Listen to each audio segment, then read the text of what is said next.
Hi friends, എല്ലാവർക്കും മല്ലൂബസ് മാസ്റ്ററിന്റെ പുതിയൊരു വീഡിയോയിലേക്ക് സ്വാഗതം ഗൈസ്. സോ ഗൈസ്, നമ്മൾ ഇന്ന് വന്നിരിക്കുന്നത് നമുക്ക് നാളെ ഗെയിമിൽ നമ്മുടെ കൊണാമി പുതിയൊരു അപ്ഡേറ്റ് കൊണ്ടുവരുന്നുണ്ട് ഗൈസ്. അതെ ഗൈസ്, വെർഷൻ 5.2.0 എന്നുള്ള അപ്ഡേറ്റ് ആണ് നാളെ നമ്മുടെ കൊണാമി നമ്മുടെ ഗെയിമിൽ കൊണ്ടുവരുന്നത്. സോ ഇതൊരു കിടിലം അപ്ഡേറ്റ് ആയിരിക്കും, കാരണം ഒരു മെയിൻ അപ്ഡേറ്റ് പോലെ തന്നെ കൊണ്ടുവരുന്നതാണ്. അപ്പോൾ നിങ്ങൾക്ക് അറിയാലോ, കഴിഞ്ഞ അപ്ഡേറ്റ് ആയപ്പോൾ ഡിഫൻസിലൊക്കെ കുറച്ച് പ്രശ്നങ്ങളൊക്കെ ഉണ്ടായിരുന്നു. അപ്പോൾ ഗെയിം പ്ലേസിൽ ചേഞ്ചസ് വരാം. അതുപോലെ തന്നെ കിടിലം പാക്സ് എന്തായാലും ഒരു പ്രാവശ്യം ഇറക്കി വിടും. കാരണം ഓൾറെഡി ഇപ്പോൾ സ്ലാറ്റിൻ്റെ ഒക്കെ 110 കാർഡ് കൊണ്ടുവന്നിരിക്കണു. ബട്ട് എന്തൊക്കെ പറഞ്ഞാലും കാട്ടിലെ സിംഹം രാജാവ് എന്ന് പറയുന്ന പോലെ തന്നെ ഈ ഫുട്ബോളിൽ മെസ്സിയാണ് മെയിൻ. അപ്പോൾ മെസ്സിയുടെ എന്തായാലും ഒരു 112 കാർഡൊക്കെ ഉടനടി പ്രതീക്ഷിക്കുക എന്നാണ് ഞാൻ പറയണത്. അല്ലോ, ഒന്ന് ചിന്തിച്ചാൽ മനസ്സിലാവും നമുക്ക്. അപ്പോൾ ഓൾറെഡി ബാഴ്സയുടെ ആനിവേഴ്സറി ആയിട്ട് കഴിഞ്ഞോട്ടം ബാഴ്സയുടെ കൊണ്ടുവന്നു, മറ്റേ റൊമാരിയോ കുയിമേനൊക്കെ ആയിട്ട് കൊണ്ടുവന്നു. ബട്ട് ഇനിയും ബാഴ്സയുടെ MSൻ്റെ ബാക്കൊക്കെ വന്നു എന്ന് വരാം. അപ്പോൾ ഈ ആഴ്ച എന്തായാലും നമുക്ക് പ്രതീക്ഷിക്കാം. അതുപോലെ തന്നെ ഹെൻറി, അങ്ങനത്തെ കുറച്ച് ടീമുകളൊക്കെ എടുക്കാം. അപ്പോൾ എന്തായാലും നമുക്ക് ആദ്യം തന്നെ ഈ ആഴ്ചത്തെ പ്ലെയർ ഓഫ് ദീക്കും കാര്യങ്ങളൊക്കെ ചർച്ച ചെയ്യാം കേട്ടോ.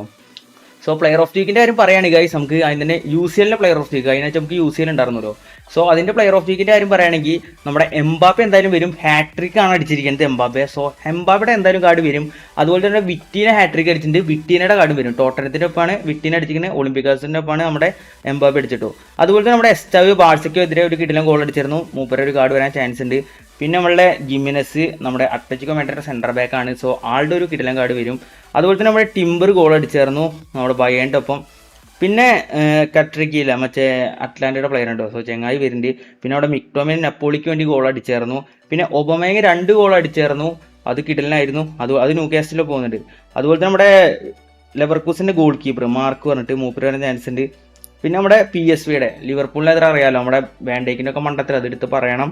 അപ്പോൾ ആള് ഗോൾ അടിച്ചായിരുന്നു, ട്രിക്കോ ചെങ്ങായി PSVയുടെ പ്ലെയറാണ്. അതുപോലെ തന്നെ നമ്മുടെ LB, അതായത് നമ്മുടെ ബെൻഫിക്കയുടെ സാമുൽ പറഞ്ഞ LBയും വരാൻ ചാൻസ് ഉണ്ട്. സോ ഇത്രയും പ്ലേയേഴ്സാണ് നമുക്ക് ഈ ആഴ്ചത്തെ പ്ലെയർ ഓഫ് ദീക്കിൽ വരാൻ ചാൻസ് ഉള്ളൂ കേട്ടോ, നമ്മുടെ UCLൻ്റെ. ഇനിയിപ്പോൾ സാധാ പ്ലെയർ ഓഫ് ദീക്ക് നോക്കുകയാണെങ്കിൽ ഗൈസ്, നമുക്ക് ഇപ്രാവശ്യം അവൈലബിൾ ആവാൻ ചാൻസ് കൂടുതൽ ലൗത്താറോ മാർട്ടിനസ് ഉണ്ട്. നമ്മുടെ ഇന്റർ മിലാൻ്റെ 2 ഗോൾ അടിച്ചായിരുന്നു. അതുപോലെ തന്നെ നമ്മുടെ ഡാനി ഓൾമോ 2 ഗോൾ സ്കോർ ചെയ്തിട്ടുണ്ട്. ഓൾറെഡി ഇന്നലെയും 1 ഗോൾ സ്കോർ ചെയ്തു. ഒരെണ്ണം പെനാൽറ്റി വിൻ ചെയ്തു. ബട്ട് അത്ലറ്റിക്കോൻ്റെ ഒപ്പം സ്കോർ ചെയ്ത് ഒരെണ്ണം വന്നിട്ടിരിക്കുക, അത് ഒരെണ്ണമാണ്. പിന്നെ റാഫീനിയും ഫെറാൻ ടോർസും അടിച്ച്. പിന്നെ നമ്മുടെ ഫോഡനാണ്, ആള് 2 ഗോൾ. ഫോഡൻ്റെ കാര്യം എടുത്ത് പറയണം, കാരണം കുറേ നാൾ മങ്ങി കിടക്കുന്ന ആള്. ബട്ട് കഴിഞ്ഞ ആഴ്ച ലീഡ്സ് യുണൈറ്റഡിൻ്റെ ഒപ്പം നമുക്ക് ഓർമ്മ ഉണ്ട്, ലാസ്റ്റ് മിനിറ്റിൽ വന്നിട്ട് ഒരെണ്ണം അടിച്ചത്, അത് കിട്ടില്ല ഗോളായിരുന്നു. അതും പോരാണ്ട് ഇന്നലെ ഫുൾ ഹാമിൻ്റെ ഒപ്പം ആൾ 2 ഗോൾ സ്കോർ ചെയ്തു. അപ്പോൾ ഫോഡൻ ബാക്ക് ടു ഫോം എന്ന് പറയാം. ഓക്കെ. പിന്നെ നമ്മുടെ മിളിക് തായ് എന്ന് പറഞ്ഞിട്ട് പ്ലെയറാണ്. സോ ചെങ്ങായി അത് ന്യൂകാസ്റ്റിലെ പ്ലെയറാണ് കേട്ടോ. ഓക്കെ. പിന്നെ നമ്മുടെ യിൽദീസ് പിന്നെ എപ്പോഴേലും നല്ല ഫോമിലാണ്. ഓക്കെ, നമ്മുടെ യുവൻറ്റസിന് വേണ്ടിയിട്ട്. പിന്നെ നമ്മുടെ സൊർലോത്ത് 2 ഗോൾ സ്കോർ ചെയ്തിട്ടുണ്ട്. ഇന്നലെ മൂപ്പര് വട്ടപൂജ ആയിരുന്നെങ്കിലും അതിൻ്റെ മുന്നത്തേൽ പഠിച്ചു. പിന്നെ മൗസൺ മൗണ്ടിൻ്റെ ഒരു കിടിലം ഗോൾ ഉണ്ടായിരുന്നു. ചിലപ്പോൾ ചെറുക്കിയായിരിക്കും, ചിലപ്പോൾ മൗസൺ മൗണ്ട് വന്നു തരാം. പിന്നെ നമ്മളുടെ നെയ്മർ എന്തായാലും വരുന്നുണ്ട്, അത് ഞാൻ പറയാൻ പറഞ്ഞു. നെയ്മർ എന്തായാലും വരുന്നുണ്ട് കേട്ടോ, അത് ഇതിൽ കൊടുത്തിട്ടില്ല ഇവർ. നെയ്മർ വരും. പിന്നെ നമ്മുടെ മിനാമിനോ അസ്ലാമിനോ ഡോട്ട്മുണ്ടിൻ്റെ പ്ലെയറാണ്. പിന്നെ ടെറ്റ വരാൻ ചാൻസ് ഉണ്ട്, ഒസർ. സോ ഒഫീഷ്യലായിട്ട് പറയേണ്ടത് വിട്ടീന, എംബാപ്പെ, നെയ്മർ, ഇസാക്ക്, ഇത്രയും പ്ലേസ് വരാൻ ചാൻസ് ഉണ്ട് കേട്ടോ. ഒഫീഷ്യലായിട്ട് കൊണാമി ഇപ്പോൾ പുറത്തോട്ടേക്ക് ഇത്രയും വരാണ്. നെയ്മർ എന്തായാലും നല്ല പെർഫോമൻസ് ആയിരുന്നു സാന്റോസിന് വേണ്ടി കഴിഞ്ഞ കളി കാഴ്ചവെച്ചത്. സോ ഒരു ഗോൾ ഒരു അസിസ്റ്റും ഉണ്ട്. ചെങ്ങായുടെ കാർഡ് എന്തായാലും വരും, പ്രത്യേകിച്ച് അംബാസിഡർ ബാക്ക് ആണല്ലോ. സോ ചെങ്ങായി എന്തായാലും വരും കേട്ടോ. നെയ്മറിൻ്റെ കുറേ കാലത്തിന് ശേഷം വീണ്ടും പ്ലെയർ ഓഫ് ദീക്കിൽ കാർഡ് വരാൻ പോകും കേട്ടോ. ഇത് നമുക്ക് എന്തായാലും പെട്ടക്കണം.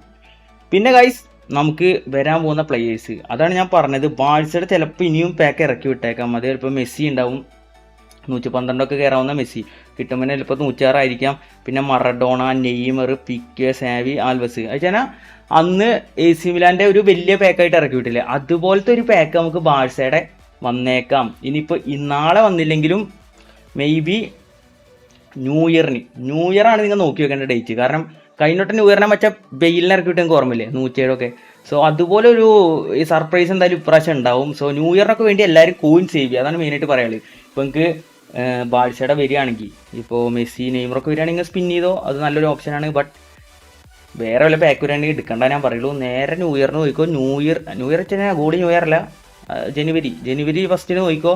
അന്നൊരു സാധനം വരെ ഇറക്കി വിടും. അപ്പോൾ എന്തായാലും ഒരു സർപ്രൈസ് ഉണ്ടാവും, ഉറപ്പാണ്. ചിലപ്പോൾ ഒരു 7-8 എപ്പിക്കുള്ള പാക്കൊക്കെ അവർ ഇറക്കി വിടും, ഫ്രീ ആയിട്ട് ചിലപ്പോൾ തരും. എന്തായാലും ഫ്രീ കാർഡ്സ് ഉണ്ടാവും ഗൈസ്. പിന്നെ മെയിനായിട്ട് പറയുന്നത് നാളെ കറോഹാളിനെ കിട്ടാൻ ചാൻസ് ഉണ്ട്. കിട്ടും എന്തായാലും. അത് ഡിവിഷൻ 1 അടിച്ചവർക്കാണ്. ഓക്കെ. സോ നിങ്ങൾ എന്തായാലും അടിച്ചു എന്ന് പ്രതീക്ഷിക്കുന്നു. അടിച്ചുള്ള ജസ്റ്റ് താഴ്ന്ന് കമൻറ്റ് ചെയ്യട്ടോ. അപ്പോൾ ഇതൊക്കെയാണ് മെയിനായിട്ട് പറയുള്ളത്. പിന്നെ പറയുള്ളത് ഗൈസ് നമുക്ക് എപ്പിക്കിൻ്റെ കാര്യം, ഡിറോസിയുടെ ഒരു എപ്പിക്ക് റോമയുടെ, സോ അതിൻ്റെ ഒക്കെ ഒരു റൂമർ കാണുന്നുണ്ട്. അതുപോലെ തന്നെ R9 റൂമർ കാണിക്കുന്നുണ്ട്. പിന്നെ ഹെൻറി നമ്മുടെ ആഴ്സണലിൻ്റെ ഒരു പാക്ക്, ആഴ്സണലിൽ ഈ പറഞ്ഞ 4-5 പ്ലേയേഴ്സ് ആയിട്ടുണ്ട്. അതിൽ നമ്മുടെ ക്യാമ്പൽ ഉണ്ട്, വിയേര ഉണ്ട്, തിയറി ഹെൻറി ഉണ്ട്, മിസ്യൂട്ടോസിൽ ജെറാർഡ്, സെസ്നി. സോ ഇത്രയും പ്ലേസിൻ്റെ ഒക്കെ ഇതൊക്കെ റൂമറാണ്. ബട്ട് എന്തായാലും വരും. ഇവർ നല്ല നല്ല പ്ലേസിനെ എന്തായാലും കൊണ്ടുവരും. അപ്പോൾ മാക്സിമം എല്ലാവരും കോയിൻ സേവ് ചെയ്യാൻ നോക്കുക. ഓക്കെ, അത് ആദ്യം പറയുകയാണെങ്കിൽ അതാണ് കോയിൻ സേവ് ചെയ്യുക മെയിനായിട്ട്. ഇപ്പോൾ എന്തായാലും കിടിലൻ പാക്സ് ഇവർ കൊണ്ടുവരാണ്ടിരിക്കില്ല. പ്രത്യേകിച്ച് ഈ പറഞ്ഞ പോലെ തന്നെ ന്യൂ ഇയർ വരികയാണ്, പിന്നെ ബാഴ്സലോണയുടെ ക്യാമ്പയിൻ, പിന്നെ എന്തായാലും അപ്ഡേറ്റ് ആണല്ലോ. അപ്പോൾ ഗെയിം പ്ലേസിൽ ചേഞ്ചസ് വരാം, പിന്നെ പറഞ്ഞ പ്ലേയേഴ്സിനെ ആഡ് ചെയ്യാം. ഇതൊക്കെ ഒന്ന് ശ്രദ്ധിച്ചാൽ അടിപൊളിയായിരിക്കും. എന്തായാലും നാളെ അപ്ഡേറ്റ് ഒരു 10-300 MB അതിൻ്റെ മുകളിൽ ഉണ്ടാവാൻ ചാൻസ് ഉണ്ട്. എന്തായാലും കുറേ ഫ്രീ സ്പേസ് ഒക്കെ ഉണ്ടാക്കി വെക്കുക. സോ ഗൈസ് എന്തായാലും ഇന്നത്തെ വീഡിയോ പറയുന്നത് ഇതൊക്കെയാണ്. ജസ്റ്റ് ഒരു ഇൻഫർമേഷൻ പാസ് ചെയ്യാൻ എന്താണ്. അപ്പോൾ വീഡിയോ ലൈക്ക് ചെയ്യുക, ചാനൽ സബ് ചെയ്ത് സപ്പോർട്ട് ചെയ്യുക. അപ്പോൾ എന്തായാലും അടുത്തൊരു വീണ്ടും കാണാം. അതുവരെയും ബൈ.